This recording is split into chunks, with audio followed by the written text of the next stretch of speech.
সোমবার সাত সকালে কোনা এক্সপ্রেসওয়েতে গাঁজা সমেত ধরা পড়ল একটি গাড়ি। কোনা এক্সপ্রেসওয়ের হ্যাংশিক ক্রসিং এর কাছে নাকা চেকিং এর সময় পুলিশ ওই গাড়িটিকে ধরে। তল্লাশির সময় গাড়ি থেকে প্রায় 36 কেজি গাঁজা উদ্ধার হয়। গাড়ির ভেতর থাকা এক মহিলা সহ 3 জনকে আটক করে পুলিশ। 3 জনের মধ্যে গাড়ি চালকও রয়েছে। 3 জনকে জিজ্ঞাসাবাদে পুলিশ জানতে পারে শিয়ালদা থেকে গাড়ি বোঝাই গাঁজা নিয়ে দলটি কোনা এক্সপ্রেসওয়ে ধরে হাওড়ার বাগনানির দিকে যাচ্ছিল। তখনই পুলিশের জালে ধরা পড়ে তারা। গাড়ির ডিকির ভেতরে 3টি সুটকেসের মধ্যে গাঁজা মজুত করে রাখা ছিল। গাড়িটি আটক করার সঙ্গে সঙ্গেই ঘটনাস্থলে ছুটে আসে চ্যাটার্জিহাট থানার পুলিশ ও ম্যাজিস্ট্রেট সহ হাওড়া সিটি পুলিশের উচ্চপদস্থ কর্তারা।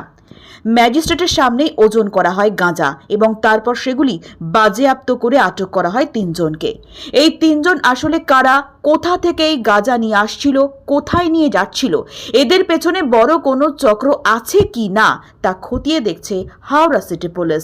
থানায় আটক করে 3 জনকেই জিজ্ঞাসাবাদের মাধ্যমে তদন্ত শুরু করেছে পুলিশ।